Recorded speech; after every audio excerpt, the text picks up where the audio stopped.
Suasana tanaman cabai rawit kita yang ada di lahan ekstrim kawanku, ini di usia 20 hari setelah tanam. Jadi ini kembali lagi masih berair, belum surut sama sekali kawanku. Di usia 20 hari setelah tanam kondisinya seperti ini. Pertumbuhannya memang cukup lambat ya, tapi harus kita telateni ya kawan. Assalamualaikum warahmatullahi wabarakatuh. Jumpa lagi di channel Petani Malang Selatan kawanku. Selamat pagi semua. Jadi di kesempatan kali ini saya ada di lahan cabai rawit kaliber kita yang ada di lahan ekstrim ya kawanku. Sebelumnya saya ingin menyapa sahabatku semua ya, kawan-kawanku bole-bole petani di seluruh tanah air. Bagaimana kabarnya hari ini? Semoga senantiasa diberikan kesehatan dan bahagia selalu ya, amin ya robbal alamin. Jadi seperti ini kawanku perkembangan cabai rawit kaliber kita yang kita tanam di lahan ekstrim, di lahan tanah liat keras tapi bawahnya berair tidak pernah surut. Untuk usianya sendiri sudah 20 hari setelah tanam, baru sekali pemupukan, dan hari ini akan kita lakukan pemupukan kali yang kedua ya kawanku. Untuk tanaman yang berusia 20 hari dengan kondisi seperti ini ya, tunasnya masih belum muncul dan baru menghijau, ini kelihatan kurang subur ya kawanku. Kelihatan masih banyak PR yang harus kita perbaiki atau kita kerjakan. Nah bahkan seperti ini ya. Nah, jadi ini kemarin harusnya sudah 3 kali pemupukan, cuman karena kesibukan kita ya. Maklum orang Jawa kalau bulan-bulan seperti ini itu banyak kegiatan kondangan kawan. Jadi banyak kegiatan, kita harus bantu-bantu orang atau saudara kita yang sedang punya hajat. Jadi akhirnya keselendran. Selendran itu bahasanya apa ya? Intinya kita nggak sempat untuk merawat lahan kita kawan, karena dimintai tolong orang. Dan di 20 hari setelah tanam ini, walaupun kondisinya memang kurang subur, tetapi kita harus tetap rawat ya kawanku. Karena kalau tidak kita rawat, ya tentu tidak akan tumbuh dengan maksimal ya, tidak akan tumbuh dengan baik.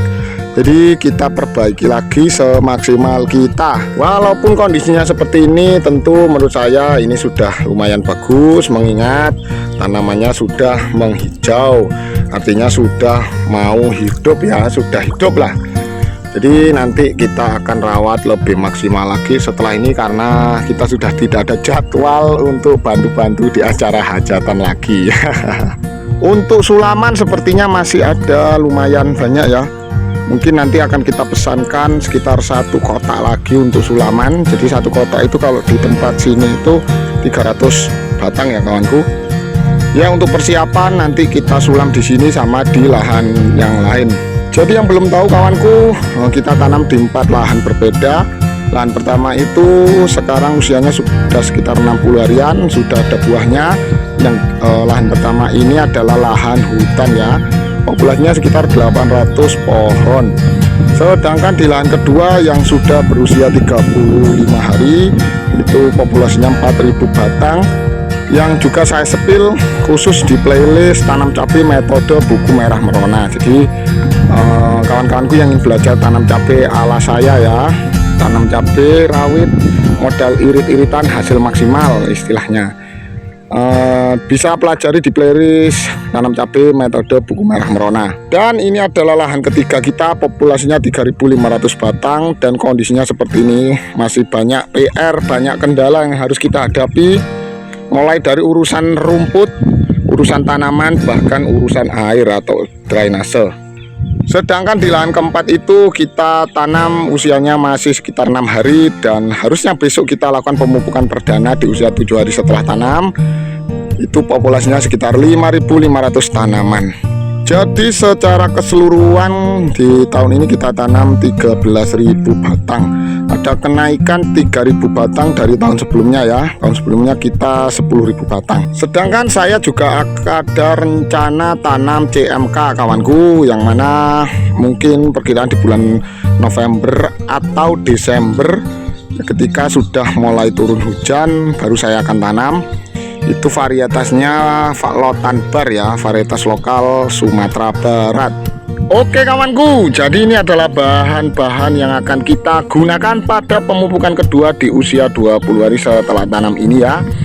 Jadi ini ada 4 bahan, dimulai dari pupuk NPK, ini percampuran NPK 16 dengan NPK 15-15. Perbandingannya 2:1, kita berikan setengah gelas saja atau 100 gram ya, atau dosisnya 5 gram per liter air. Jadi ini untuk 20 liter air. Nah, untuk memang lebih baik kita pakai NPK 16-16 saja ya kawan. Cuman menurut saya dengan mix 15 ini sudah cukup. Terlebih kita juga membagi modal kita kawan, karena kita tanam dalam jumlah yang besar. Nah, jadi itu ya. Kemudian pupuk yang kedua kita pakai asam humat. Seperti ini ya bentukannya. Asam humat ini efektif untuk menjaga pH tanah supaya tetap netral, terutama di lahan kita yang ekstrim ini yang selalu terendam air. Untuk dosisnya adalah 2 sendok makan. Kemudian kita tambahkan pupuk atau agen hayati Mycorrhiza. Ini bakteri baik yang mampu meningkatkan kemampuan tanaman untuk menyerap air dan juga unsur hara ya. Jadi ini perpaduan yang baik dengan Ultradap ini kawanku. Jadi Ultradap ini adalah pupuk perangsang perakaran yang mengandung fosfat tinggi, 60% fosfatnya. Nah, seperti ini ya, 60% dan nitrogennya 12%. Jadi efektif untuk merangsang perakaran sehingga nanti siap untuk tanaman di fase generatif. Jadi kalau akarnya lebat, tentu penyerapan nutrisi dan juga penyerapan air lebih baik, sehingga nanti mampu menumbuhkan tunas lebih baik lagi dan meningkatkan kemampuan tanaman dalam menjaga, dan juga tentu membuat tanaman nanti bisa lebih subur, cepat tingginya gitu. Nah, perpaduan Mycorrhiza dan Ultradap ini mampu efektif untuk meningkatkan kemampuan tanaman dalam menyerap unsur hara sehingga tanaman bisa lebih subur ya. Seperti itu. Untuk dosisnya Mycorrhizanya 3 sendok makan, Ultradapnya 4 sendok makan. Jadi ini untuk tangki air 20 liter. Nah, langsung coba kita masukkan ya kawan.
Oke kawanku, pemupukan kedua cabai rawit di lahan ekstrim ini sudah selesai ya.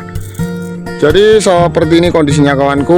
Untuk secara keseluruhan memang sudah hijau-hijau, artinya sudah ngelilir ya, artinya lagi sudah hidup tanaman kita. Jadi kalau sudah hidup seperti ini, tugas kita hanya perlu melakukan perawatan rutin saja ya kawanku. Nah kondisinya seperti ini. Di usia 20 hari setelah tanam menurutku memang kurang ideal ya, karena tunas air sebagian ada yang baru tumbuh, ada yang masih belum tumbuh. Tapi tidak masalah ya, karena memang ya seperti inilah ya kawanku, setiap lahan itu membawa kesulitan yang berbeda-beda. Jadi di 3 lahan saya atau 4 lahan saya itu kesulitannya berbeda-beda. Kalau di lahan pertama itu di lahan hutan tentu tanpa bedengan, kemudian tanpa mulsa seperti ini, rumputnya juga lumayan menyulitkan kita. Kemudian perawatan dari hama itu, terutama hama bekicot itu lumayan banyak, belalang dan ulat lumayan banyak. Kemudian di lahan yang kedua itu lahan kita yang justru pengairannya agak sulit, karena kalau di musim kemarau kita kesulitan cari airnya ya. Nah jadi seperti itu. Dan di lahan ketiga ini bisa dilihat sendiri, ini lahan ekstrim, tanah liat, tanah keras, tapi di bawahnya tidak pernah kering sama sekali. Dan menurutku yang paling mudah itu adalah perawatan di lahan keempat. Kalau di lahan keempat yang baru tanam 6 hari yang lalu itu lebih mudah. Jadi tanahnya gembur, kemudian pengairannya mudah, irigasinya atau drainasenya juga bagus. Jadi perawatan yang paling mudah adalah di lahan keempat.